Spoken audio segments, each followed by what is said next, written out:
The STA system is ideally suited for the administration of traditional injections like the buccal infiltration as well as the posterior superior alveolar nerve block.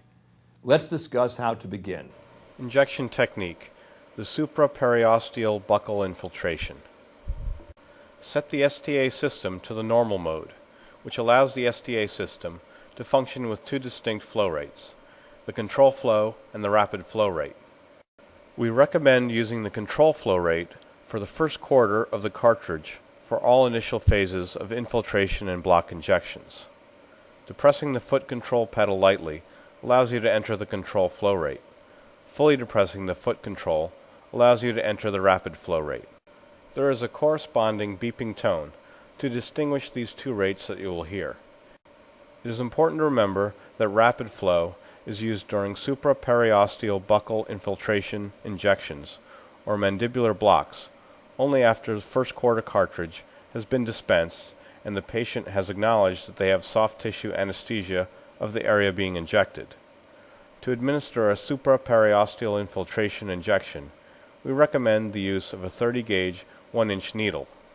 Topical anesthetic may be used if you or your patient desire. Just prior to needle insertion, initiate cruise control by depressing the foot control lightly. After 3 beeps, the STA system will announce cruise. Upon hearing the cruise announcement, remove your foot from the foot control pedal if you desire to use the cruise feature. This begins the anesthetic flow to the injection site. Hold the handpiece very delicately and insert the needle using a slight back and forth rotation. Continue with a slow insertion, which may take several seconds to reach the target. If an aspiration test is required for the specific infiltration, perform an aspiration by depressing and releasing the foot control pedal. If the aspiration is negative, you can continue the infiltration injection and administration of anesthetic solution to the area. If aspiration is positive, reposition the needle and perform another aspiration by depressing and releasing the foot control pedal.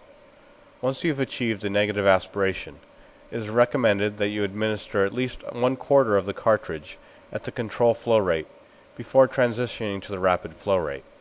To enter into the rapid flow rate, depress the foot control pedal beyond the halfway down position. This will allow you to enter into the second, more rapid flow rate in which you can administer the remaining amount of anesthetic solution. This should only be used after your patient indicates that effective soft tissue anesthesia has occurred.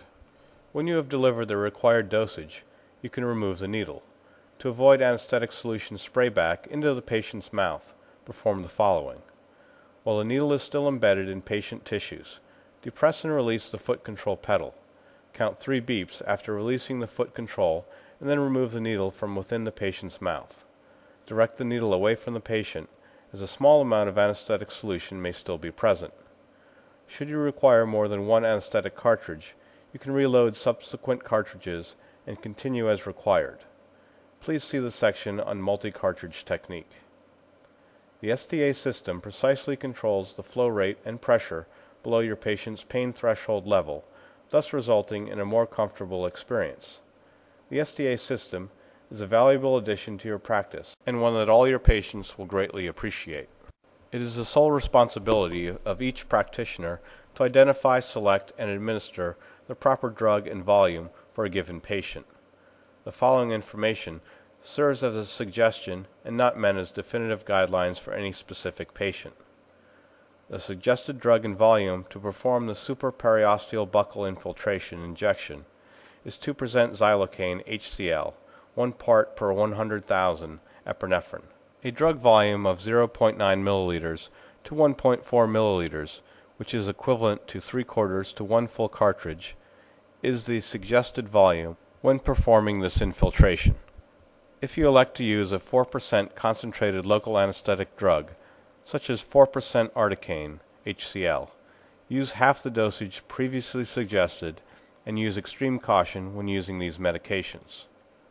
Please refer to an appropriate textbook reference source for guidance and recommendation pertaining to local anesthetic solutions and specific volumes.